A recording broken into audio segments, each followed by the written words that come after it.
Ya, saudara-saudara, pikiran manusia vs pikiran Allah itu memang boleh dikata kalau mau dibahas tidak pernah selesai.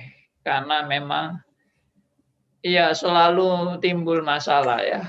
Pikiran bagaimana manusia berpikir dan bagaimana Allah berpikir dan bagaimana itu perlu untuk sinkron atau sejalan antara pikiran manusia dan pikiran Allah. Ya, dan kenyataannya memang banyak konflik dan banyak pertentangan dan banyak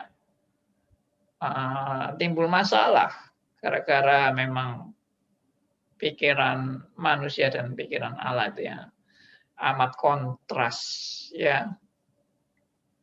Ini yang saudara dan saya harus sadari, dan dengan kesadaran seperti ini maka kita seharusnya lebih giat untuk belajar mengenal pikiran-pikiran Allah. Jadi jangan kita itu kalau sudah tahu ya sudahlah, memang Allah nggak bisa dipikir, Allah itu sulit, Allah itu nggak mampu untuk kita bisa mengerti semuanya. Ya udah biarin aja, aku tetap jalan di jalanku begitu. Nah itu namanya orang yang nggak mau belajar. Dengan keberadaan kita sadar bahwa pikiran kita jauh dari pikiran Allah, ya harusnya belajar. Jangan terus malah nggak mau belajar atau nggak istilahnya nggak mau apa ya urusan lagi dengan pikiran Allah, lalu istilahnya ngambek gitu atau nggak peduli ya, lalu mau jalan di jalannya sendiri. Kita harus sadar bahwa kita sebagai ciptaan Allah, Allah itu punya rancangan tentunya bagi ciptaannya maksudnya. Ya, Allah itu punya rancangan bagi ciptaannya. Dan tentunya tidak dibiarkan ciptaannya, silakan jalan sendiri, semaumu sendiri, seenakmu sendiri, menurut seleramu, ya, menurut gayamu, kesenanganmu dan sebagainya. Ya, istilahnya kalau bahasa Jawanya itu cul-culan itu ya. Ya, Allah tidak seperti itu ya. Allah itu justru Allah yang mengatur, Allah yang memimpin, Allah yang mengarahkan, Allah yang menegur, Allah yang mengingatkan, Allah yang menginsyafkan, bahkan Allah yang menghajar ya. Itu Allah yang diperkenakan oleh Alkitab. Kalau saudara dibiarin dan saudara tidak diurus, itu malah kemungkinan saudara bukan anak Tuhan. Ya sudah, terserahlah. Mau apa saja dibiarin, nggak pernah ditegur, nggak pernah digubris, nggak pernah diingatkan. Silakan jalan menurut seleramu sendiri, seenakmu sendiri, sakarepmu lah begitu. Nah itu justru bukan sikap dari seorang bapak kepada anak. Ya, sikap seorang bapak kepada anak itu pasti anaknya dipukul atau dihajar kalau nggak beres. Kalau jalannya keliru diingatkan, pasti ditegur ya, ya kalau perlu dihajar itu. Kalau nggak kapok-kapok ya hajarannya makin lama makin keras. Dan itu suatu yang justru itu suatu bukti kasih Allah. Jadi saudara jangan merasa kalau dibiarin itu happy, lalu saudara merasa enak ya punya Allah yang dibiarin, kita ini dibiarin, nggak digubris, mau apa terserah, mau A terserah, mau B terserah, mau C ya terserah, nggak digubris, nggak diapa-apain, selalu saudara merasa happy dengan seperti itu. Nah itu sudah namanya kena jebakan iblis yang kita sudah bolak-balik bahas itu ya. Jadi sebaliknya juga ada orang yang mengalami hajaran-hajaran, lalu merasa Tuhan kok jahat, Tuhan ini kok kejam, Tuhan ini kok membuat aku susah, menderita, masalah demi masalah nggak selesai-selesai, ya problema, baik keluarga, baik kesehatan, sakit penyakit, ya masalah hutang nggak bisa bayar atau wah macam-macam lah masalah itu. Wah, Tuhan ini gimana ini? Katanya kalau ikut Tuhan berkemenangan, kalau ikut Tuhan nggak akan kena musibah, nggak akan kena sakit penyakit, nggak akan dapat masalah, ya problema dan sebagainya. Kalau ikut Tuhan, wah lancar-lancar selalu, sukses selalu, happy selalu, ya karena kita ikut Tuhan dengan setia. Nah, lalu kecewa, kenyataannya kok enggak seperti itu, kecewa, lalu enggak mau ikut Tuhan lagi, lalu meninggalkan Tuhan. Ya ini juga kena jebakan iblis juga. Jadi memang kita harus hati-hati ya menjalani hidup ini. Baik hidup lancar-lancar, baik hidup bermasalah, baik hidup tenang-tenang, enak-enak, nyaman-nyaman, semua itu ada bahaya-bahaya yang kita harus waspada. Karena iblis bisa memutarbalikkan kebenaran dan menjebak saudara dan saya untuk lari dari Tuhan. Pokoknya jebakan iblis itu cuma satu, saudara menjauh dari Tuhan. Itu aja sudah. Simple. Ya, jebakan iblis itu pokoknya membuat Anda dan saya jauh dari Tuhan. Jauh dari kebenaran. Ya, kebenaran firman itu loh, kita dijauhkan dari kebenaran firman. Kita makin dijauhkan dari kerinduan untuk mencari kebenaran. Ya, kebenaran itu kita anggap seperti orang apa ya, nonton bioskop gitu aja. Ya, nonton bioskop itu boleh suka nggak suka, boleh seneng nggak seneng, atau minat atau nggak minat, terserah. Ya, ada orang juga bilang, ya urusan Tuhan tuh urusan kayak orang ngopi gitu aja lah. Kita mau ngopi juga boleh, nggak ngopi ya boleh, santai aja, nggak usah fanatik-fanatik. Ya ikut Tuhan tuh enak-enakan aja. Jangan kita jadi orang fanatik-fanatik yang tergila-gila itu membela mati-matian, waduh belajar ngejar sesuatu seperti mengejar kereta api, ya padahal Tuhan itu tidak perlu dikejar, sudah dekat sama kita kok. Nyantai aja. Nah, itu. Jadi macam-macam lah pandangan orang untuk berpikir tentang pikiran Allah. Ya. Tapi dengan apa yang sudah saya paparkan, saya yakin saudara makin tahu betapa pentingnya menjadi anak Tuhan itu untuk mengenal kebenaran yang sejati. Karena tanpa mengenal kebenaran yang sejati, berarti saudara akan tersesat. Dan orang yang tersesat mungkin tidak sadar kalau dirinya tersesat. Dan itu tersesat yang paling bahaya kan. Kalau dia sudah sadar dirinya tersesat, tentunya dia ingin kembali ke jalan yang benar. Kalau dia sadar. Masalahnya orang tersesat itu tidak sadar kalau dirinya tersesat. Dan dia happy-happy aja di dalam kesesatannya. Dia menikmati kesesatannya. Nah, itu yang mengerikan. Jadi kalau saudara ini justru ada kerinduan mencari kebenaran, dan menguji kebenaran,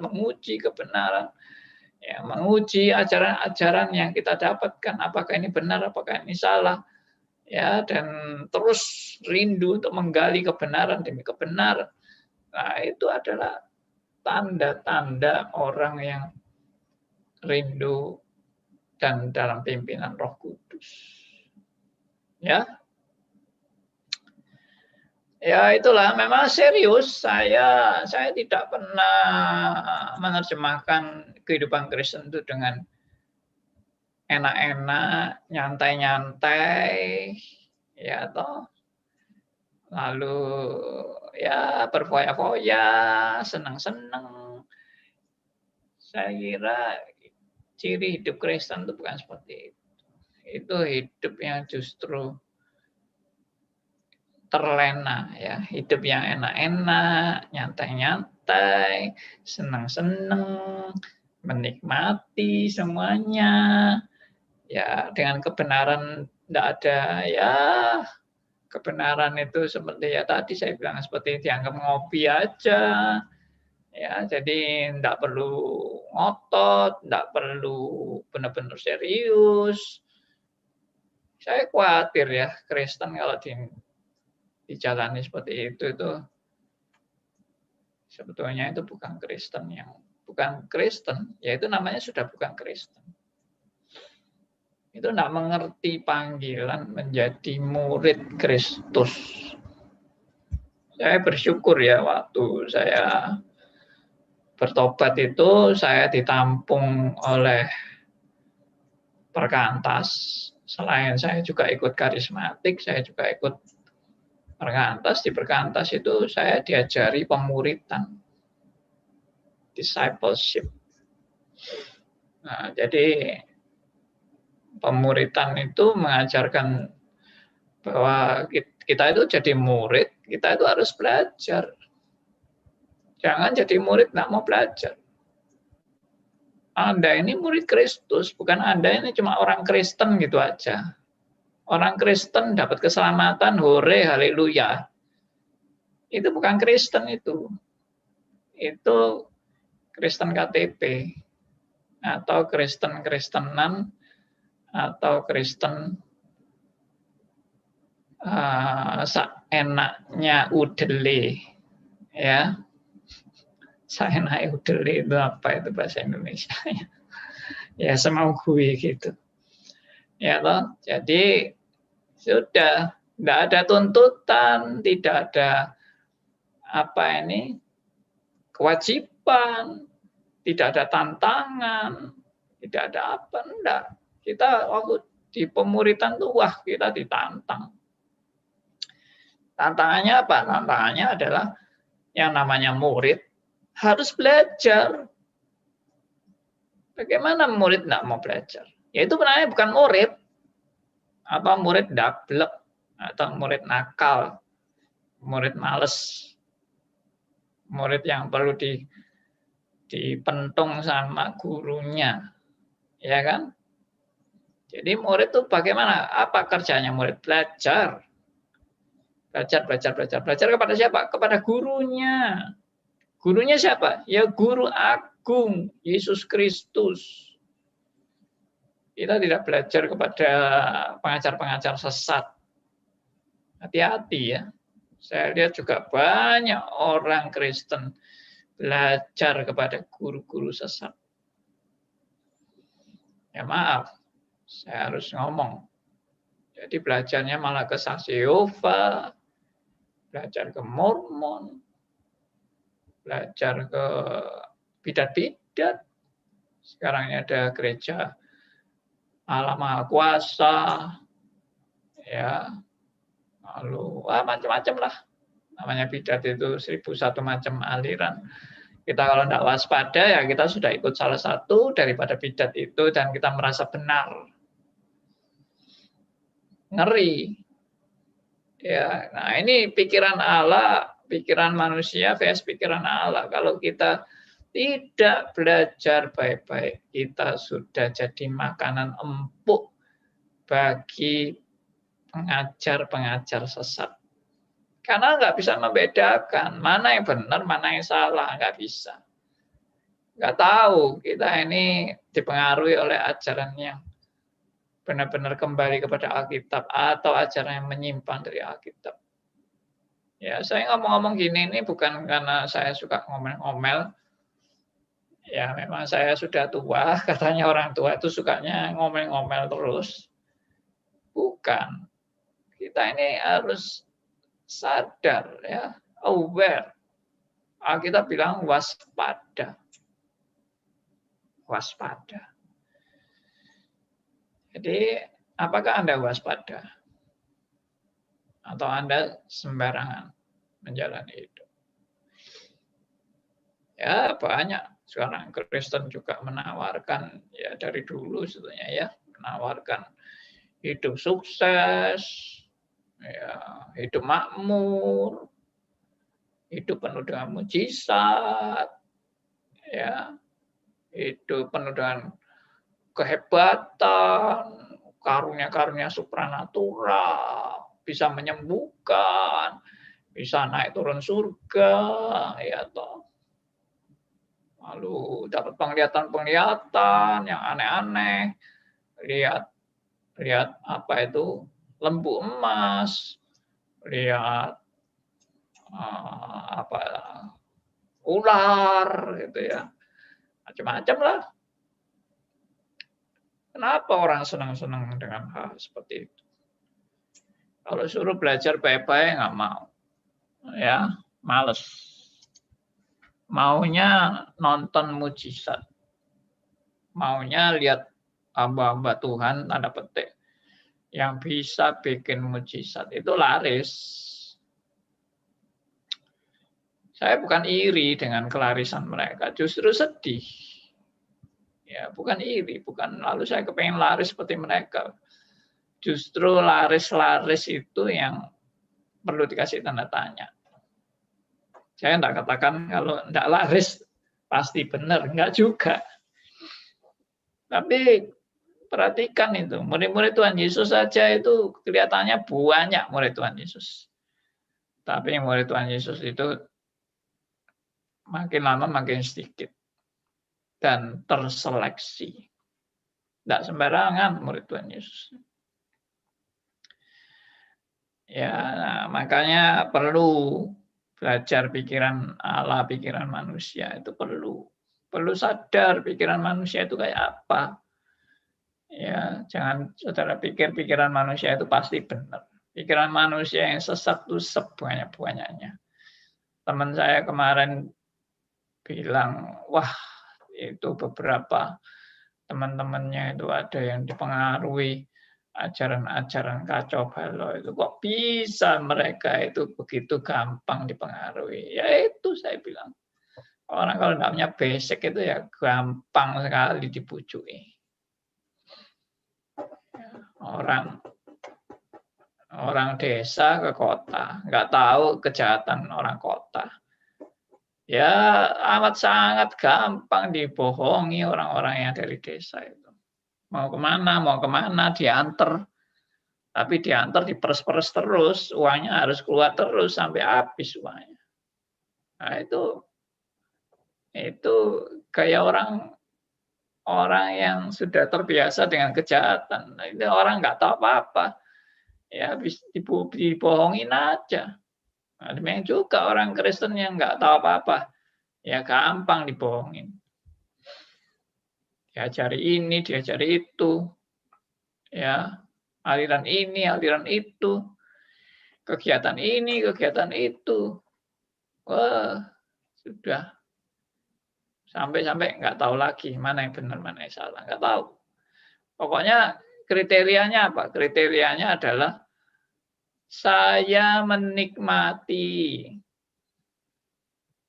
Saya menikmati, saya enjoy. Saya happy. Nah, itu standarnya. Standar kebenaran adalah saya bisa happy.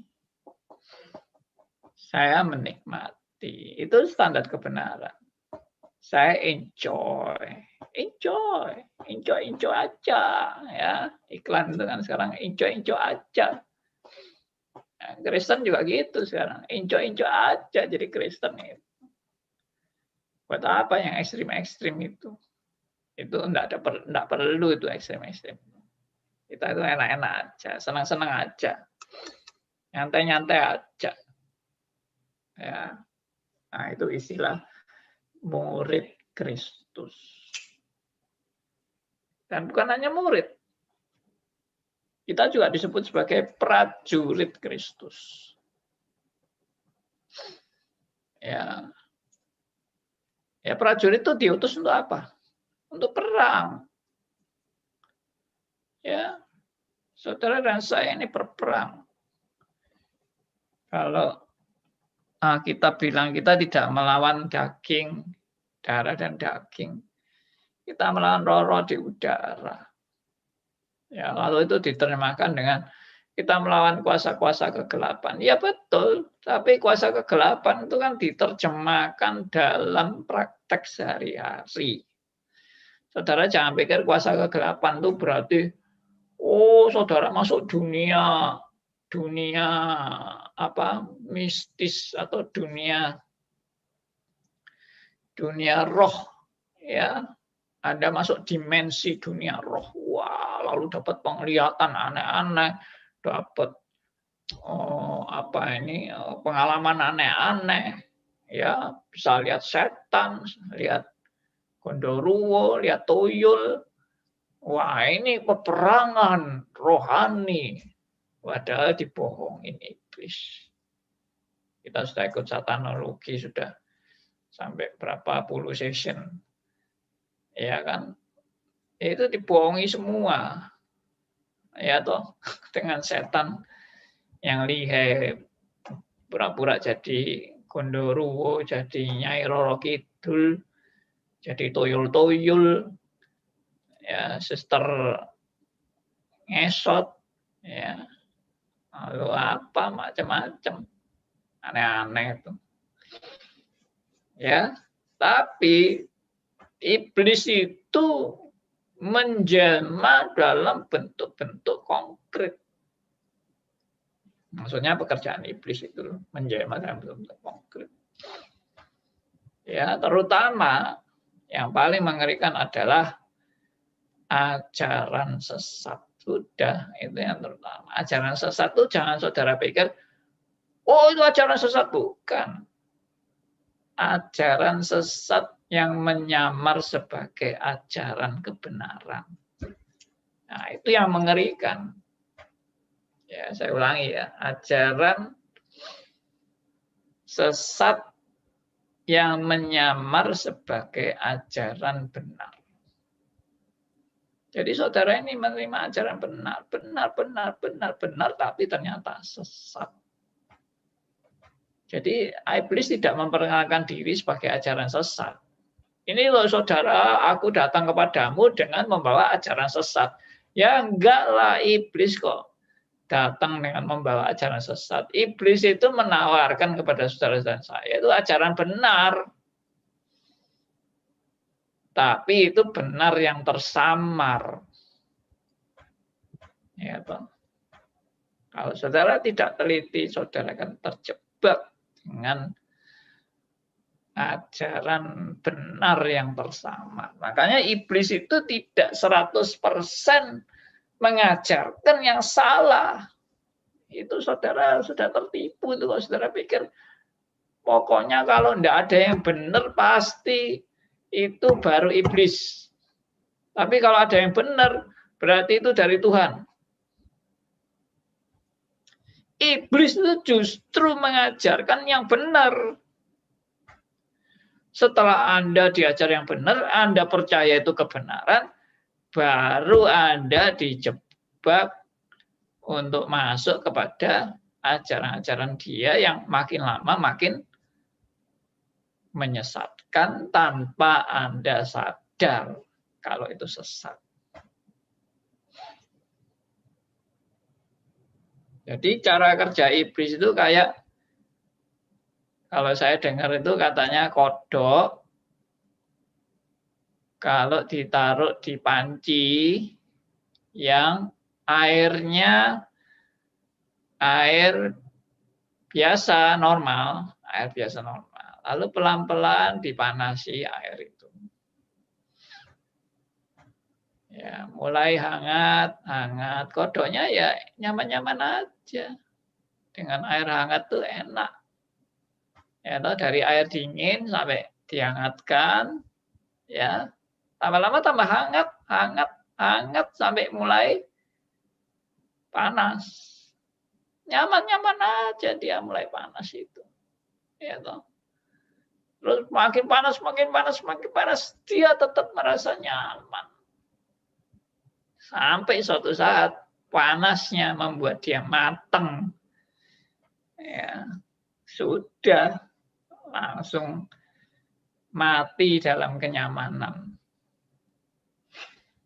Nah, saya kira iblis itu cara kerjanya itu bagi orang-orang untuk menyesatkan orang itu yaitu menjebak sampai merasa nyaman,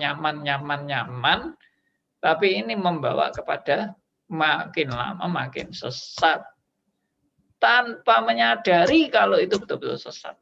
Dan kalau dikasih tahu malah ngamuk. Lo ada misalnya ada saudara yang mengingatkan, lo itu sesat, itu bahaya, itu malah marah, malah maki-maki kita. Malah kita dianggap kita yang sesat. Wah, ya sudah. Ya kita tinggal cuma bisa sedih melihat seperti itu. Nah, makanya kesimpulannya apa? Belajar baik-baik. Jangan jadi orang Kristen tak pernah belajar. Ini masalah tanggung jawab ya. Kalau masalah kedaulatan Allah sih, kita masih belajar, tidak belajar ya tetap kedaulatan Allah yang terjadi. Tapi kedaulatan Allah itu pun menghendaki saudara untuk jadi anak Tuhan yang belajar. Tidak pernah Tuhan punya konsep untuk jadi saudara dan saya jadi anak Tuhan yang tidak bertanggung jawab. Jadi anak Tuhan yang males. Namanya jadi anak Tuhan itu, jadi murid Kristus. Pasti ya tadi itu dihajar, itu pasti. Ya ini jadi ini juga suatu hal yang saya paparkan ini adalah pikiran manusia dan pikiran Allah. Pikiran manusia selalu mau enak-enak. Tapi pikiran Allah itu selalu untuk mau mendidik dan menghajar anak-anaknya. Kalau pikiran iblis selalu mau menyenangkan saudara dan saya untuk saudara dan saya terlena. Ya, itu pikiran iblis, jebakan iblis. Oke. Ya, jadi memang dunia ini penuh dengan lika-liku kehidupan yang cukup berat dan cukup berbahaya. Ya, oke, saya akan lanjut dengan bahan-bahan yang sudah saya siapkan ini. Ya.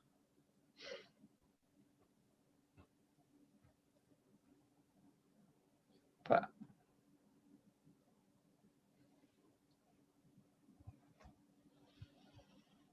Kemarin kita itu ya membahas mengenai beberapa argumentasi yang mau membuktikan keberadaan Allah. Jadi manusia itu ada yang terkenal sekali itu adalah yaitu 3 argumentasi yang mau membuktikan keberadaan Allah. Ya, 3 argumentasi yang mau membuktikan keberadaan Allah. Ini secara rasio.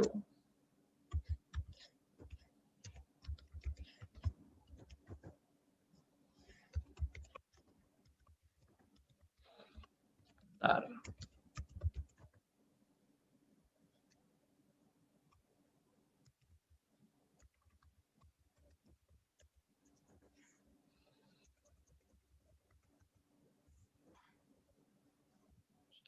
Share screen dulu.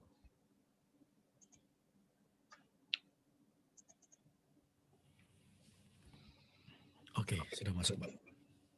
Ya. Nah, ini yang kemarin saya sudah sharekan 3 argumentasi ini. Ya, sambil saya nulis di sini. Jadi yang pertama adalah umumnya ini cosmological argument.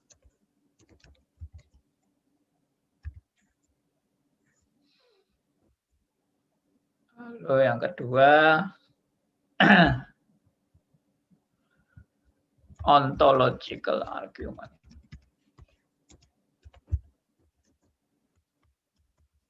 Ini yang suka baca-baca buku filsafat pasti sudah pernah lihat ini. Ya. Lalu yang ketiga, teleological. Ini saya sudah membahas di doktrin Allah ya. Teleological argument.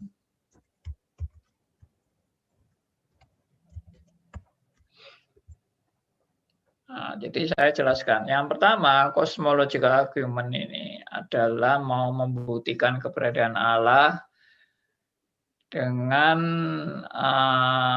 masalah kosmos. Cosmological itu dari kosmos. Kosmos itu dia masalah-masalah yang berkaitan dengan alam dan dunia. Jadi misalnya itu yang saya pernah ngomong, misalnya pohon itu tumbuh di mana? Pohon ya tumbuh dari tanah. Tanah ini di mana tanah kita ini? Ya di bumi. Di bumi, daratan maksudnya. Daratan. Daratan itu ya bagian daripada bumi, ada daratan, ada lautan. Lalu bumi dari mana? Nah, mulai kan? Bingung kan? Jawabnya bumi dari mana? Ya, lalu mulai nggak bisa jawab. Ya, bumi itu ya ada penciptanya. Lalu siapa penciptanya? Ya, itulah Allah penciptanya.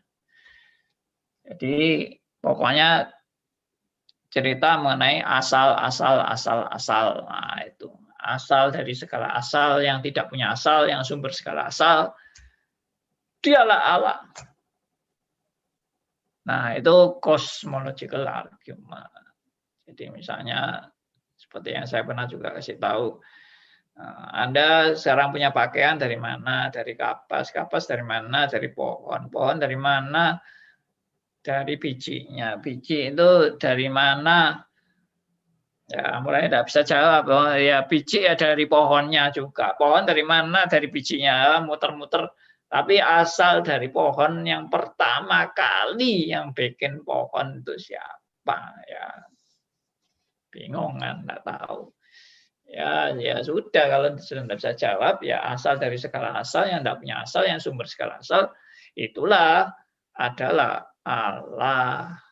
Itu cosmological argument. Kalau ontological argument adalah saya punya kesadaran bahwa saya ini dalam keadaan tidak sempurna, dan barang-barang yang saya juga temui di dunia ini tidak ada yang benar-benar sempurna 100%. Semua itu ada cacatnya. Sehebat-hebatnya benda itu tetap ada cacatnya, tetap ada kekurangannya. Berarti kalau Anda sadar Anda itu tidak sempurna dan Anda itu ada cacatnya, ada kekurangannya, berarti Anda memakai standar apa untuk mengatakan bahwa itu tidak sempurna? Dari mana Anda punya kesadaran bahwa Anda itu tidak sempurna? Dari mana Anda sadar bahwa di dunia ini tidak ada yang sempurna? Nah, itu ontological itu akhirnya menyimpulkan bahwa dengan kesadaran Anda itu tidak sempurna, berarti pasti Anda pakai standar sempurna kan. Untuk menunjuk yang tidak sempurna, berarti harus ada yang sempurna. Nah, lalu pertanyaannya adalah, siapakah yang sempurna? Yang benar-benar sempurna, benar-benar tak bercacat, benar-benar tidak ada kelemahan dan kekurangan, siapakah yang paling sempurna itu? Jawabannya adalah Allah. Nah, ini semua adalah argumentasi rasional yang mau membuktikan keberadaan Allah secara rasio. Lalu yang ketiga adalah teleological argument. Ini bukan theological ya, bukan bukan theological, bukan teleological argument. Nah, yang dimaksud dengan teleo itu, tele itu adalah, kalau ingat kamera, ada kamera tele, ya, atau telelens. Nah, itu apa itu, lensa yang seperti teropong untuk telelens, yang melihat sampai jauh, itu bisa dilihat dengan dekat. Berarti ada sesuatu yang tertuju, yaitu teleological. Ada sesuatu yang tertuju atau dituju. Maka dalam penciptaan ini semua menunjukkan ada suatu perancang yang mau mencapai suatu tujuan. Nah, jadi di segala ciptaan ini tidak terjadi begitu saja dan tanpa tujuan apa-apa. Tapi semua itu ada tujuannya, ada perancangnya, dan menunjukkan juga ada desainernya. Ada yang mendesain, ya, ada arsitekturnya. Ya, tidak mungkin kebetulan ada daratan, ada lautan, ada bulan, ada matahari. Semua kebetulan semua.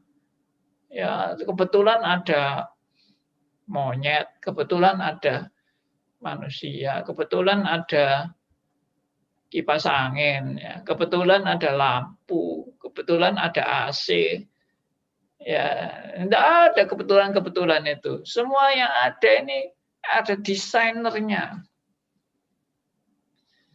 Ya, kalau lihat tubuh manusia, masa kebetulan ada liver, ya, kebetulan ada hidung, kebetulan ada paru-paru, kebetulan ada ginjal.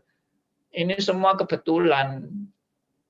Ini bukan kebetulan, ini semua menunjukkan ada desainernya. Dan desainernya ini menunjukkan ada tujuan yang mau dicapai. Dari semua yang diciptakan itu ada tujuan. Nah, siapa desainernya? Siapa yang menentukan tujuan? Jawabannya Allah. Nah, inilah 3 argumentasi saudara-saudara yang membuktikan keberadaan Allah secara rasio. Tapi ini yang saya tanggapi kemarin, bahwa bukti-bukti semacam ini sudah digugurkan oleh orang yang namanya Immanuel Kant. Saya ini bukan seorang filosof dan saya bukan hobi mempelajari filsafat. Maaf, saya sangat terbatas dalam pengenalan filsafat. Saudara kalau mau nguji saya, kenal ini tokoh, saya terus terang aja saya tidak mempelajari dalam-dalam masalah tokoh-tokoh itu. Ya, cuma kayak gini-gini ini saya sedikit-sedikit belajar. Ya, cosmological, ontological, theological. Nah, oleh argumen-argumen ini kan disimpulkan bahwa asal segala asal yang tidak punya asal dialah Allah. Ya, yang keberadaan tidak sempurna disadari karena ada yang sempurna. Yang sempurna itulah Allah. Ya, segala sesuatu yang dicipta ini pasti ada perancangnya. Dan semua perancang itu menunjukkan ada tujuannya. Maka siapa yang menentukan tujuannya? Siapa yang merancang? Itulah Allah. Nah, itu semua itulah Allah, itulah Allah, itulah Allah. Itu sudah digugurkan oleh Immanuel Kant yang mengatakan, menyimpulkan itulah Allah, itu adalah kesimpulan yang terlalu jauh, loncatannya terlalu jauh. Karena apakah Anda tahu siapa Allah itu? Jadi kalau Anda cuma berargumentasi bahwa yang asal dari segala asal, yang tidak punya asal, yang sumber segala asal, itulah Allah.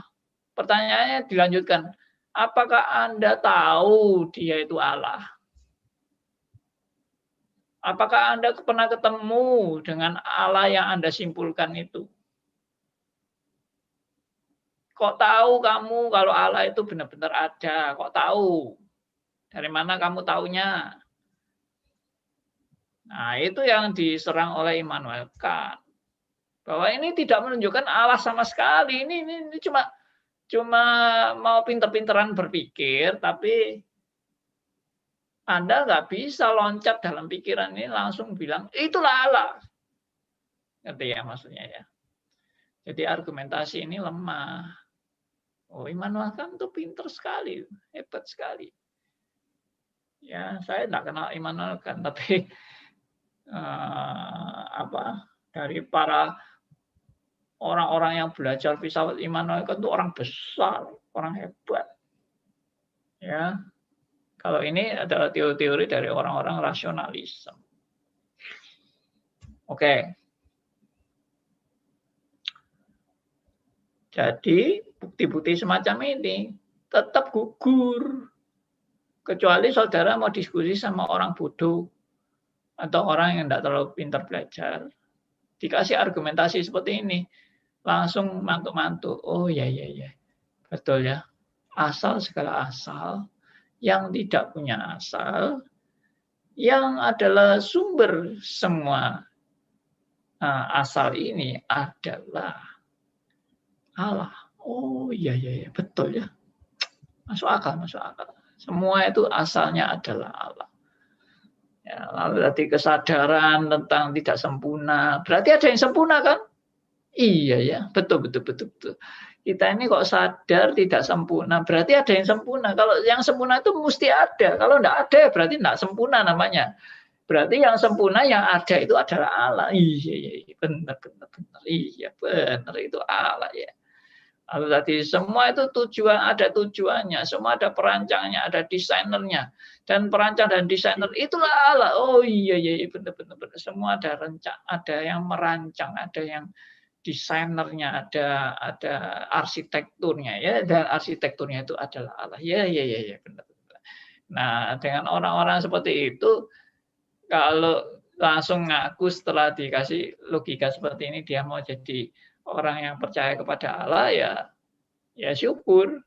Tapi orang yang pinter pasti bilang, kok tahu kalau kamu kok tahu kalau itu Allah? Kamu kok tahu kalau itu sungguh-sungguh ada? Asal dari segala asal yang tidak punya asal. Kok tahu kalau itu benar-benar ada? Jangan-jangan itu hanya permainan rasiomu saja. Apakah kamu pernah ketemu dengan Allah itu yang kamu sebut sebagai Allah? Kamu pernah ketemu? Ya, sudah. Akhirnya berhenti. Nggak bisa dilanjutkan lagi karena nggak tahu, jawabannya kan memang nggak tahu bagaimana saya ketemu Allah, bagaimana Allah nggak bisa dilihat, Allah nggak bisa dibuktikan, ini cuma permainan rasio. Nah, inilah yang saya sebut tadi dengan 3 argumentasi yang mau membuktikan kebenaran Allah secara rasio, tapi ini tetap gagal. Ini mau menunjukkan apa? Bahwa segala bukti yang diusahakan manusia untuk mau membuktikan keberadaan Allah itu pasti sia-sia. Ya, saya ulang ya. Segala bukti yang diusahakan oleh manusia untuk mau membuktikan keberadaan Allah pasti gugur dan sia-sia. Sekarang saudara ketemu orang pinter-pinternya orang mau membuktikan keberadaan Allah, tetap kalau ditanya, apa kamu tahu pernah ketemu sama Allah itu? Yang kamu buktikan secara ilmiah itu kamu pernah ketemu enggak? Kamu pernah berjumpa enggak? Kamu pernah lihat Allahmu itu? Ya, akhirnya kan ngomong iya enggak pernah saya. Ya sudah. Itu cuma permainan logikamu aja. Nah, ini justru ini yang disenangi orang ateis.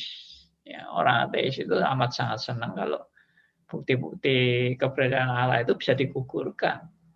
Dan mereka kepengen semua bukti akan keberadaan Allah itu digugurkan. Itu keinginan para ateisme. Ya. Ada orang-orang yang rasionalisme ini yang tidak ateis, ya ini yang pegang misalnya 3 argumentasi tentang bukti keberadaan Allah. Ini orang-orang rasionalisme. Tapi percaya bahwa Allah itu ada menurut versi mereka. Tapi versi mereka kan digugurkan juga yang tadi saya bilang oleh Immanuel Kant itu. Oke, jadi kesimpulannya apa? Kesimpulannya memang manusia tidak pernah bisa membuktikan keberadaan Allah. Maka yang benar apa? Yang benar adalah bukan manusia yang membuktikan keberadaan Allah, tapi Allah lah yang membuktikan keberadaan dirinya sendiri. Nah, itu kesimpulannya.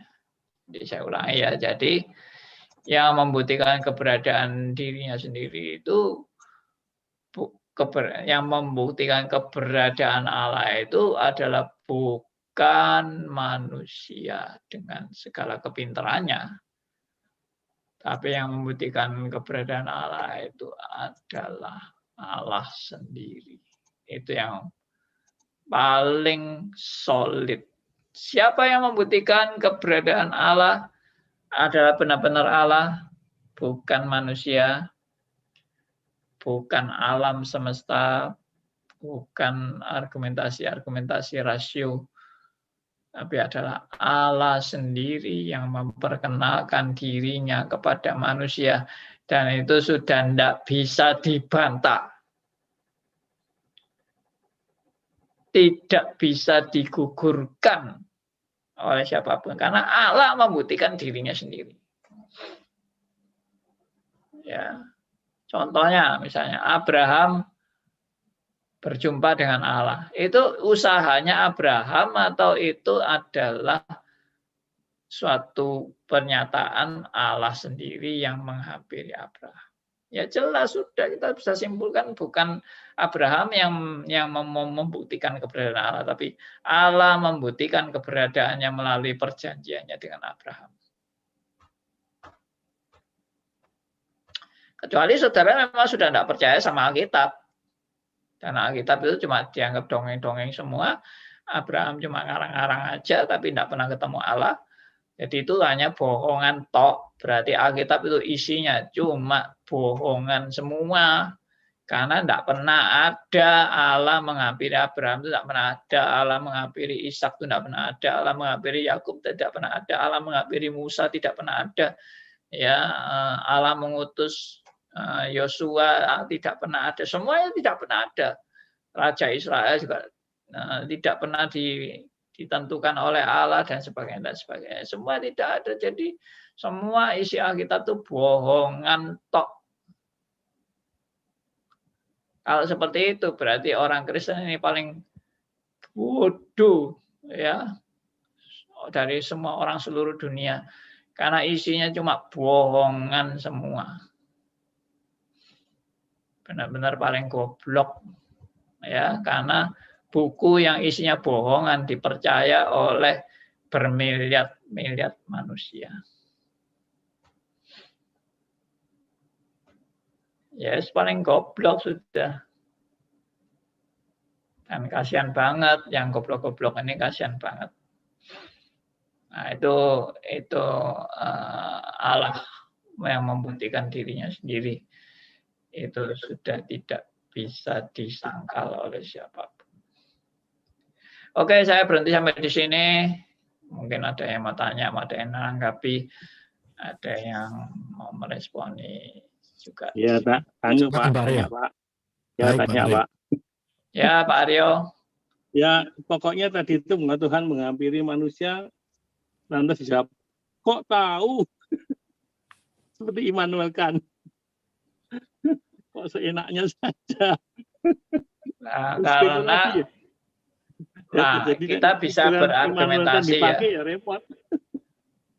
Ya gini, makanya kalau cosmological, ontological, theological ini kan pikiran manusia. Tapi kalau Allah menjumpai Abraham itu namanya sejarah. Sejarah. Dan sejarah itu dibuktikan turun-temurun. Jadi dibuktikan bagaimana Adam dan Hawa, bagaimana Kain dan Habil, bagaimana Menara Babel, bagaimana air bah, bagaimana Allah menghampiri Abraham, bagaimana Allah menghampiri Yakub, bagaimana Allah menghampiri Ishak, bagaimana Allah berjanji terhadap bangsa Israel melalui Musa. Nah, makanya sampai disebut ada yang namanya bangsa Israel, ada yang namanya kerajaan Israel, ada yang namanya silsilah, ya, silsilah, ya, ada yang namanya Firaun. Semua itu adalah catatan-catatan sejarah. Jadi orang kayak model Immanuel kan tentunya kalau sejarah dia tidak bisa ngomong, tidak pernah ada itu sejarah kayak gitu. Nah, itu pasti Immanuel kan mengakui sejarah. Karena Immanuel kan itu juga orang percaya. Dia orang percaya, dia bukan orang ateis. Ya. Nah, itu cuma dia makanya argumentasi yang ini dia tolak. Karena argumentasi seperti ini yaitu hanya permainan pikiran manusia yang loncatannya terlalu jauh kalau menyimpulkan semua asal dari segala asal, yang tidak punya asal itu semuanya Allah. Ya karena itu kan hanya rasiomu. Ya toh gitu. Pak Andi. Ya, Theodor. Oh ya Pak Hendarto dulu aja Pak. Ya, silakan Pak Hendarto. Oh ya Pak Hendarto, silakan. Silakan Pak. Bapak lebih dulu ya. Terima kasih. Pak Andi, saya tangkapnya bahwa Allah benar-benar mengambil inisiatif atau malahan berperan aktif menyatakan dirinya kepada manusia. Bahkan malah masuk dalam sejarah manusia. Betul Pak Andi? Yes. Bukan Allah masuk dalam sejarah manusia. Saya lebih suka mengendalikan sejarah manusia. Allah yang mencipta sejarah. Allah yang mencipta, Allah yang memimpin, Allah yang mengarahkan, Allah yang berdaulat dalam sejarah. Ya, Pak. Nah, manusia yang tunduk pada kedaulatan Allah yang menempatkan Allah yang menempatkan manusia dalam sejarah. Ya, tapi zaman sekarang ini Allah menyatakan dirinya melalui firman-Nya yang di Alkitab ya, Pak. Back to the Bible. Iya, benar. Jadi semua kitab sekarang sudah lengkap tertulis dan Allah menyatakan dirinya dalam Alkitab. Kenapa, Pak? Allah sangat-sangat mengasihi manusia sehingga dia mengambil inisiatif semuanya. Dia yang mengatur semuanya seperti yang ditera di Roma 11 ayat 36 itu, Pak. Pertanyaannya apa? Kenapa Allah begitu mengasihi manusia, padahal kan dia itu di Roma 11 ayat 36 kan semua bagi kemuliaan dia. Kenapa dia begitu mengasihi kita semua manusia sehingga dia selalu mengambil inisiatif dan berperan aktif? Ya, itu yang jawab Pak Aryo aja. Ya gurunya Pak. Iya, itu pasti kalau saya tanya Pak Aryo pasti jawabnya, ya itu memang rencana Tuhan, ya toh. Memang Tuhan yang berencana untuk mengasihi manusia dan untuk menyelamatkan manusia dan untuk manusia itu ditebus melalui karya Kristus di kayu salib. Itu semua ada di dalam rencana Allah yang sempurna dari alfa sampai omega. Ya, yang saya tangkap juga di waktu Pak Andi ajar di doktrin Allah itu manusia adalah ekspresi kemuliaan Allah yang diciptakan bagi kemuliaan Allah. Berarti semuanya bagi kemuliaan Allah. Kita pun hidup bagi kemuliaan Allah juga ya Pak. Terima kasih, Pak. Benar. Diciptakan. Ya memang itu semua yang Tuhan rancangkan. Ya bagaimana Tuhan berbuat untuk manusia dan sebagainya, itu semua juga akhirnya kembali untuk kemuliaan bagi Allah. Bukan untuk kemuliaan bagi manusia itu sendiri, Pak. Itu menjadi tujuan akhir. Bukan. Tujuan akhir bukan kemuliaan bagi manusia. Tujuan akhir adalah kemuliaan bagi Allah. Kemuliaan bagi manusia itu pun untuk menyatakan kemuliaan Allah. Mengapa manusia diselamatkan? Agar manusia memuliakan Allah setelah diselamatkan. Nah, itu.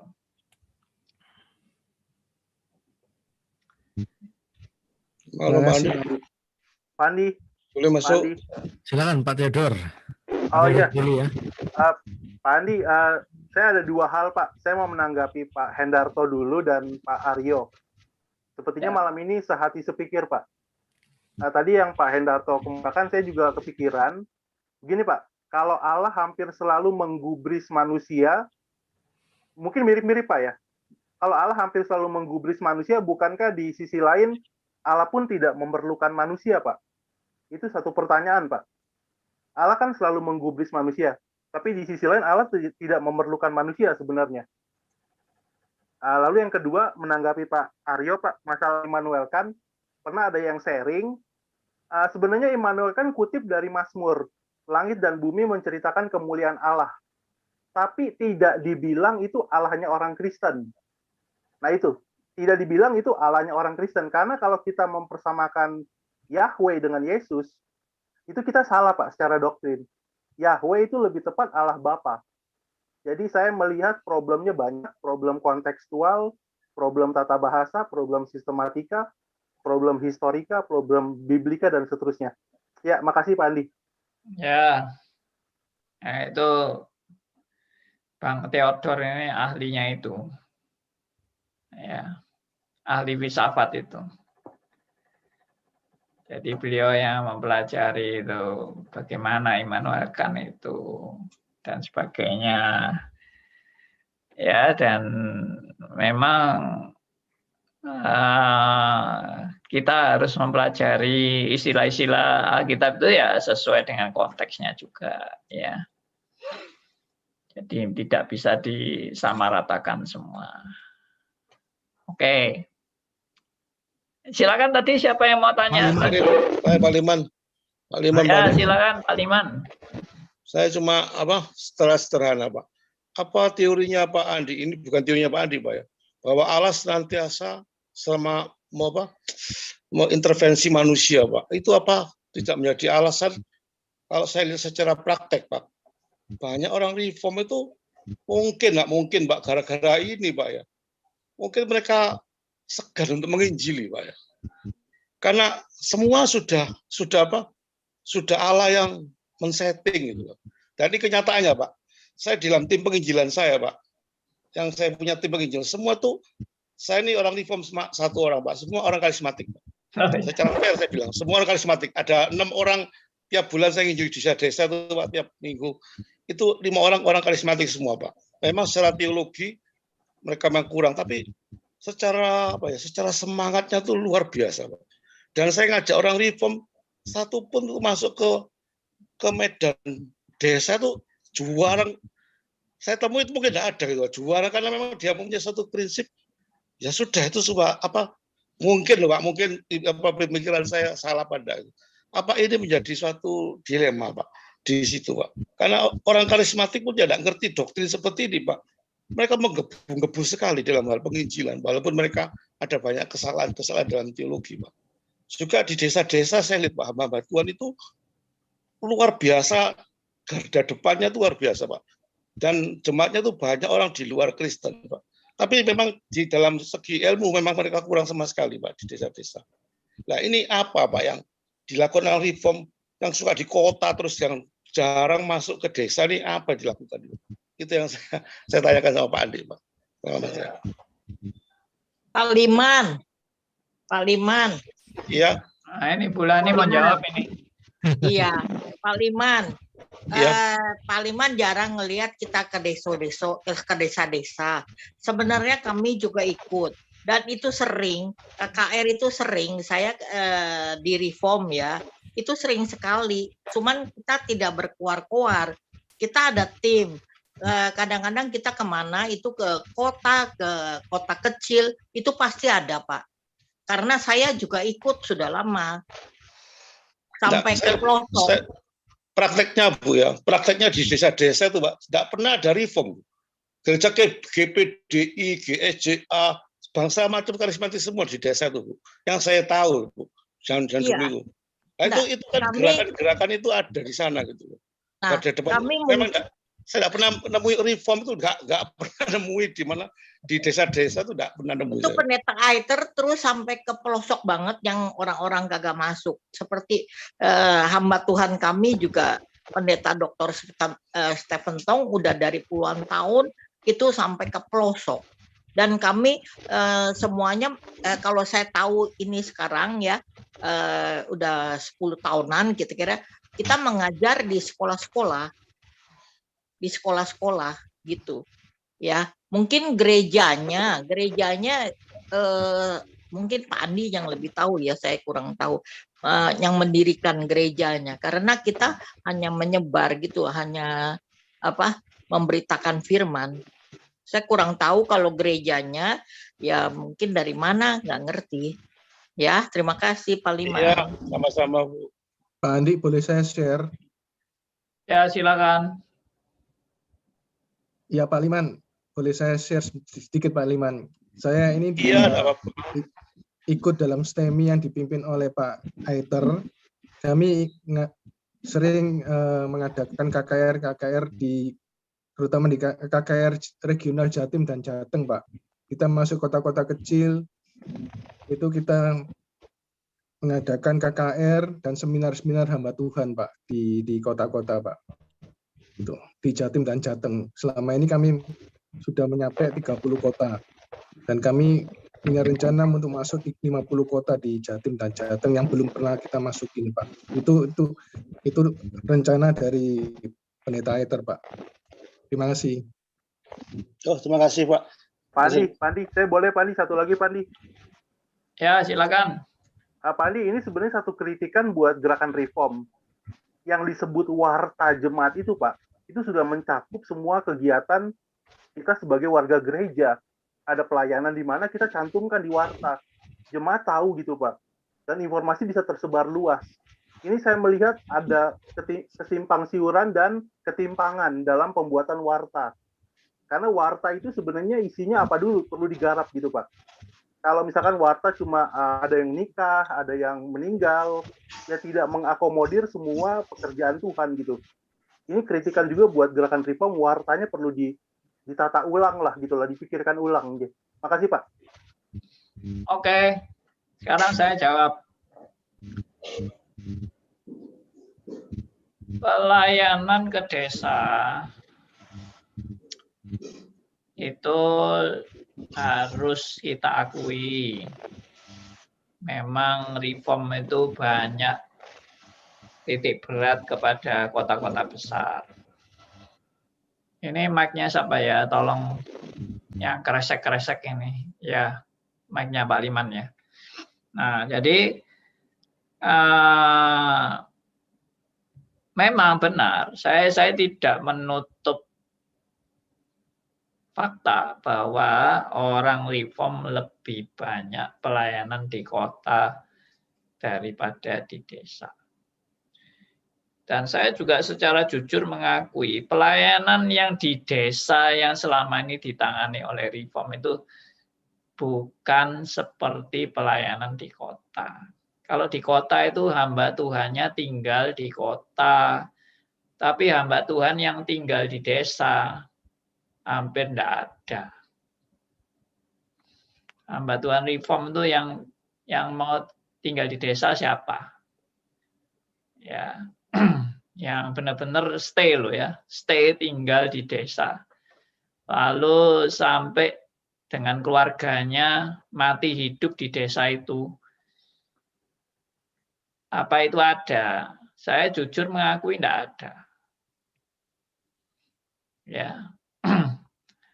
Tapi kalau sekali-sekali ke desa itu ya betul, itu ada pelayanan yang sekali-sekali ke desa.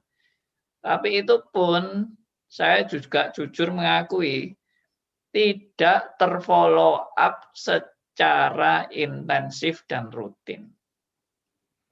Maksudnya follow up secara intensif dan rutin itu maksudnya setiap minggu dipantau bagaimana kemajuannya, bagaimana anak-anak didiknya, ya lalu dikunjungi tiap minggu ke sana atau tiap bulan.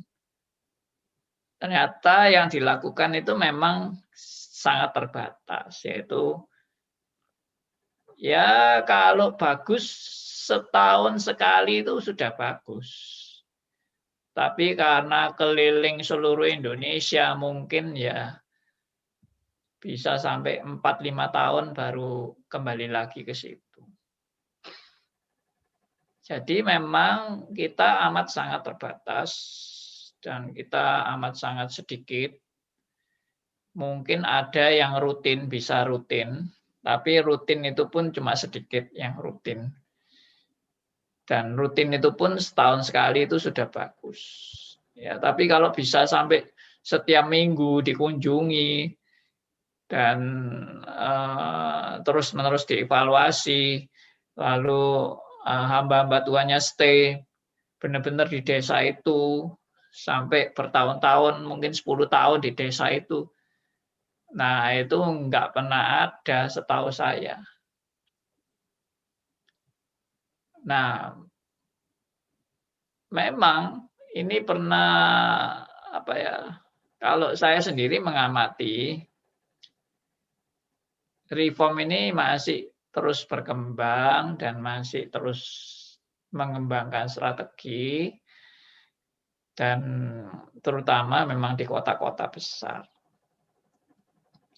Jadi memang yang dikatakan Pak Liman itu saya tidak menyangkal, ya memang itu sangat kurang.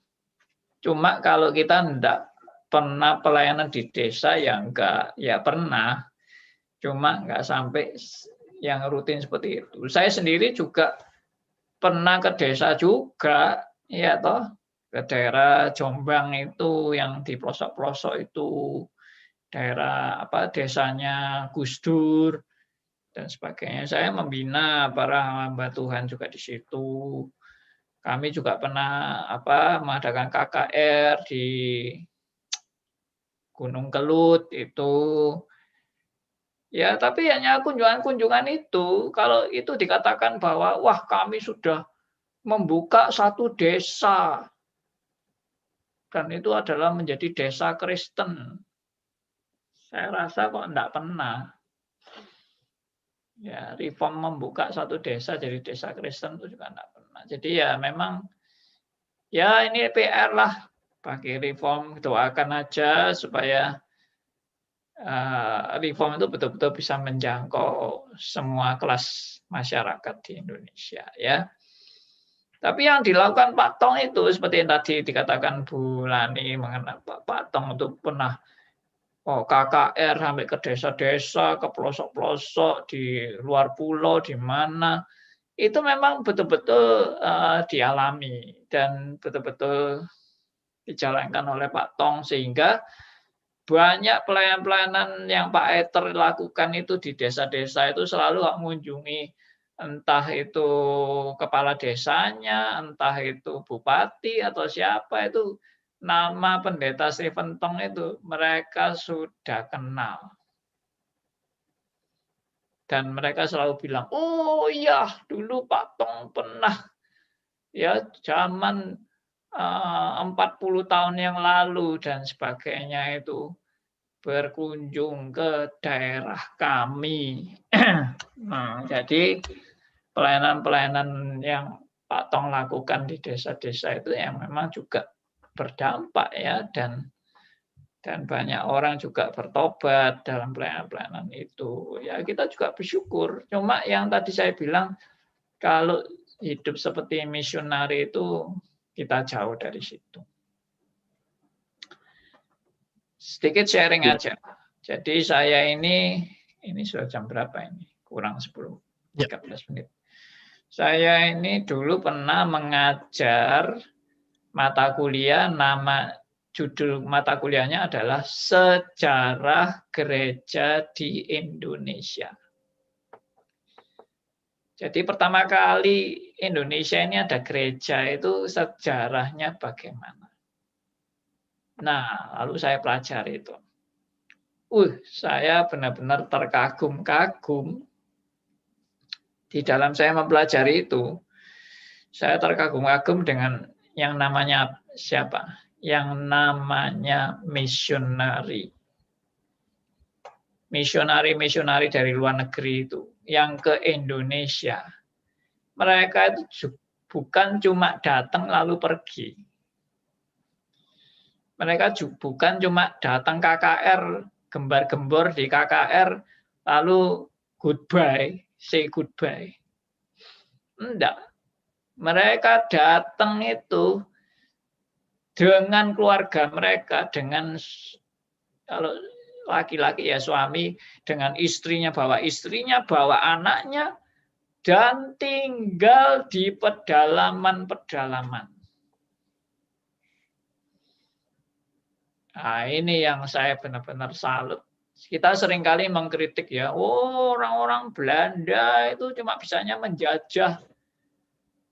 Tapi di satu sisi yang lain, para misionari Belanda yang juga mau mengabarkan Injil sampai ke pelosok-pelosok, bahkan sampai resikonya mereka mati dibunuh. Itu saya benar-benar angkat topi itu dengan mereka. Dan itulah yang menjadi cikal bakal gereja di Indonesia. Kehidupan mereka dengan keluarga mereka itu yang merintis gereja-gereja di pelosok-pelosok, di pedalaman, dari suku-suku, entah itu suku Batak, suku Ambon, ya di Sulawesi, di Nusa Tenggara Timur, di Irian. Wah, ini benar-benar saya kalau melihat sejarah itu saya bisa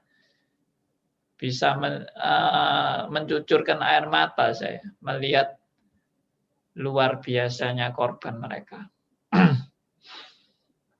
Ya, kita tahunya sekarang kan semua gereja sudah ada di Indonesia, sudah banyak gereja. Kita tahunya itu kan. Dulu waktu awal-awal bagaimana? Nah itu. Siapa dulu awal-awal yang di Toraja? Siapa dulu awal-awal yang di Nusa Tenggara Timur dan sebagainya? Wah, itu sudah saya angkat topi deh. Ya, dan reform itu gereja reform itu yang awal-awal dulu merintis gereja-gereja di Indonesia itu dari misionari reform di Belanda. Ya, jadi saudara jangan bilang reform tidak berbuat apa-apa. Reform dulu itu, wah sudah jasanya luar biasa. Tapi ini bukan mau menghitung jasa manusia, enggak ya. Ini semua juga pekerjaan Tuhan pasti. Tapi memang sayangnya reform yang dulu-dulu ini tidak membina sampai ke akar. Doktrinnya dan sebagainya itu tidak dibina sampai seakar. Sehingga jadi Kristen-Kristen yang akhirnya meninggalkan reform. Kebanyakan semua gereja-gereja reform yang didirikan oleh orang misionari Belanda itu semua akhirnya tidak ngerti reform semua. Karena diteruskan oleh hamba-hamba Tuhan yang nggak belajar reform dengan baik. Mereka cuma tahunya menerima Yesus sebagai Tuhan dan Juru Selamat. Ya, itu yang mungkin disayangkan. Ya, ini sedikit sharing tentang pertanyaan Pak Liman tadi. Oke, di YouTube sudah ada yang bergabung, juga ada Pak Ngadio dan juga Bu Sarasati Haryani. Terima kasih sudah hadir. Ada juga 30 viewer di YouTube. Di WhatsApp ada yang bertanya, Pak Andi. Dari Tony dari Solo, dulu anak buahnya Pak Andi di Kerohanian UK Petra. Iya, betul. Selamat malam Pak Andi, meneruskan pertanyaan minggu lalu. Orang yang menganggap dirinya paling benar, apakah orang ini bisa diubahkan? Dengan cara bagaimana? Atau tidak bisa diubahkan atau dipulihkan? Mohon penjelasan dari Pak Andi. Dan juga pertanyaan berikutnya, kalau orang tersebut ateis, gimana Pak? Bisa diubahkan? Ya, bisa merubah hati manusia cuma Allah saja. Sekeras-keras hatinya orang akan dilunakkan oleh Allah kalau Tuhan memberikan anugerahnya. Tapi kalau Tuhan tidak memberikan anugerahnya, ya orang seperti Firaun itu makin mengeraskan hatinya. Ya, jadi siapa yang bisa merubah? Yang bisa merubah ya Tuhan juga. Tapi Tuhan juga bisa pakai kita. Tuhan pakai Tony, ya toh, saudara Tony. Itu Pak Tony ini sekarang sudah bukan mahasiswa saya lagi, dia sekarang sudah berkeluarga. Dulu masih mahasiswa saya, ya. Sekarang sudah punya anak, ya. Ya, jadi kalau pertanyaannya Pak Tony tadi, ya memang menghadapi orang-orang seperti itu, kita tidak bisa pakai kekerasan, kita tidak bisa pakai ancaman, kita juga bukan lalu berarti lunak-lunak saja juga enggak. Jadi menurut saya, dari pihak kita sebagai manusia, kita itu siap untuk berapologetika dengan orang-orang seperti itu. Jadi makanya di dalam Kristen itu ada istilah apologetika. Apologetika itu ya bagaimana kita mempertanggungjawabkan iman kita kepada mereka yang minta pertanggungan jawab. Jadi kita bukan membisu, bukan lalu tidak peduli. Kita harus punya kepedulian dan punya tanggung jawab. Bagaimana mempertanggungjawabkan itu? Ya, belajar apologetika. Bagaimana kita bisa menegakkan prinsip-prinsip iman Kristen di tengah-tengah dunia yang tidak percaya. Ya, itulah tugas kita untuk tetap menjadi saksi dimanapun kita berada. Ya, oke. Oke. Baik, kalau ada yang mau bergabung di Zoom, tadi saya lihat ada Bulani, Pak Aryo, silakan di unmute. Mic-nya Pak. Pak Aryo, mic-nya belum di unmute. Silakan Pak Aryo. Di unmute terlebih dahulu Pak. Nggak kedengaran suaranya Pak. Ya, nih. Sudah. Ya, loh. Masih. Ya, betul. Ya, betul. Oke. Ya, jadi yang saya tahu kebijaksanaan tentang PI di RII dengan caranya Pak Aiter adalah mengkristenkan orang Kristen, bukan mengkristenkan orang Islam, Buddha dan sebagainya, bukan. Jadi mereka ke sekolah-sekolah Kristen, ke komunitas-komunitas Kristen untuk memperbaiki kekristenannya, itulah. Bukan orang Islam. Ke sekolah umum juga, Pak. Ya, kebanyakan yang saya dengar teman-temanku itu pergi ke tempat-tempat. Ya, kebanyakan murid-murid Kristen. Iya, betul gitu. Jadi mengkristenkan orang Kristen. Nah, ini definisinya bukan mengkristenkan orang bukan Kristen, bukan. Oke. Ada lagi? Malam, Bapak-bapak sekalian. Silakan, Pak. Only by grace, silakan. Pak Elia. Saya menyimak tadi, menarik, tapi saya menahan diri karena mengumpulkan apa yang harus saya bicarakan. Apolos menuai, menabur, Paulus apa gitu, tapi Tuhan menumbuhkan. Jadi mungkin ya Pak ya, kita punya bagian kita masing-masing. Enggak usah terlalu meributkan yang bukan bagian kita. Kalau kita digerakkan masuk ke sebagai seorang misionaris, katakanlah yang saya tahu di Bali itu ada namanya Roger Lewis. Oh, itu misionaris sejati dan mati di Bali. Dia betul-betul sudah bertinggal di Bali. Nah, selanjutnya bagaimana kita? Ya kita mungkin misionarisnya kita di RMC, begitu aja. Thank you. Terima kasih Pak Elia. Pak Andi. Silakan Bu Lani. Ini maaf ya. Ini kebanyakan kalau umpamanya reform di Jakarta, kami bukan di daerah aja. Tiap minggu kita ke tiap minggu itu seminggu itu kira-kira berapa ya? 2 kali, 3 kali itu kita ke PI ke rumah sakit dan kita PI juga ke tempat orang-orang yang baru bertobat kita follow up. Terus kalau ada KKR, kadang-kadang ya KKR kan ada di cabang-cabang atau apa, kita ke sekolah-sekolah. Itu sekolah bukan Kristen aja, justru yang Kristen yang agak susah. Justru kami tuh ke negeri yang lebih gampang. Menurut saya ya, saya kan bagian humas. Itu yang negeri, itu saya kan bagian Serpong ya, jadi seluruhnya Serpong. Itu banyak. Yang KKR mereka mau ikut, saya biasa pesan-pesan bus atau apa ya, itu banyak. Walaupun ke Istora mereka mau, itu negeri justru yang mau. Saya lihat dari persentasenya, itu justru banyak yang negeri.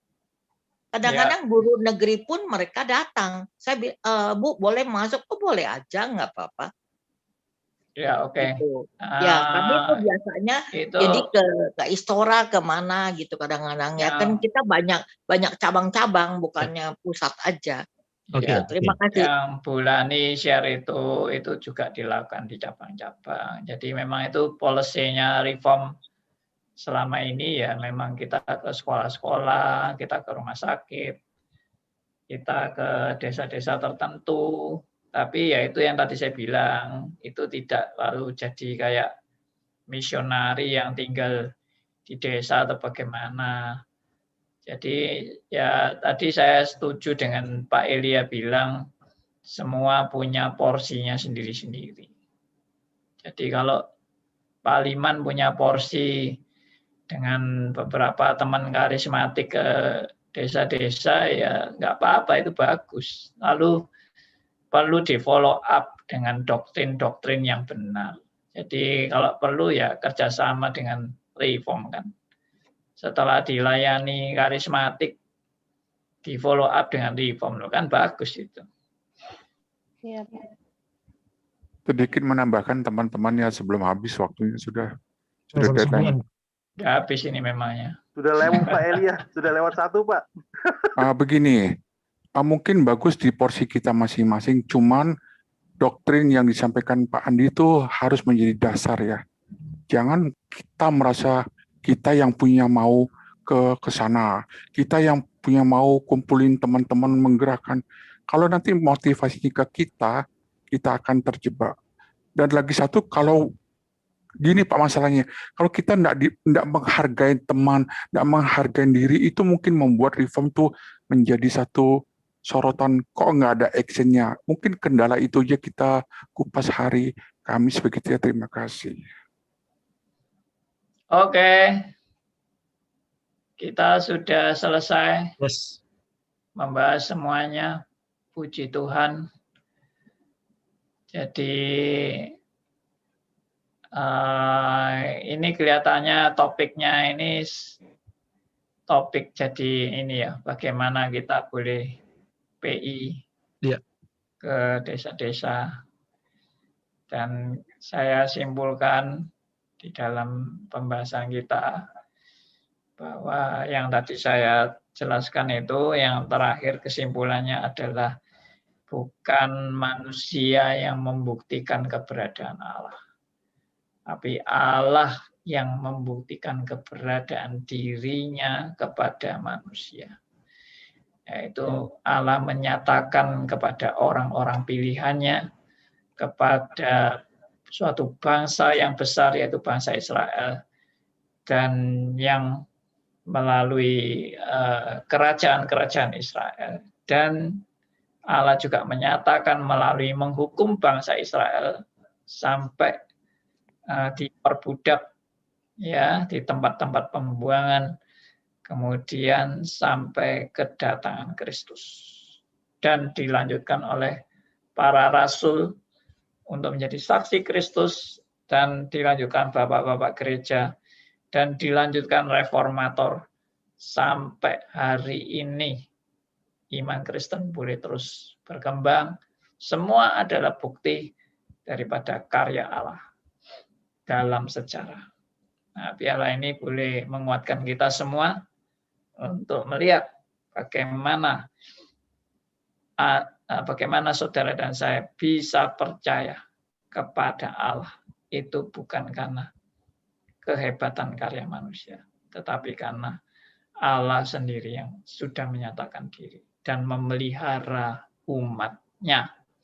Puji Tuhan, mari kita tutup dalam doa, dan saya minta yang menutup doa adalah moderator kita, yaitu Pak Yusuf. Baik, kita tutup dalam doa. Terima kasih Tuhan atas kasih-Mu di malam hari ini Tuhan. Segala yang dibicarakan, yang disampaikan, biarlah ini menjadi berkat untuk setiap kita, biarlah ini menjadi tertanam di dalam hati kita untuk kita tidak hanya dengarkan, tetapi kita pikirkan, kita renungkan, dan kita praktekkan juga di dalam kehidupan kita sehari-hari. Kami percaya Tuhan melalui acara di malam hari ini Tuhan, ini bisa menjadi berkat untuk orang-orang di luar sana yang nanti yang akan mendengarkan melalui YouTube dan siaran tunda Tuhan. Yang pimpin juga untuk Pak Andi Tuhan, untuk pelayanan, untuk segala apa yang dikerjakan dan aktivitasnya. Biar Engkau sendiri yang memimpin, yang membuka jalan-jalan yang baru, dan juga pengalaman yang baru bersama Engkau. Terima kasih Tuhan atas malam hari ini. Kami mengucap syukur di dalam nama Tuhan Yesus Kristus. Haleluya. Amin.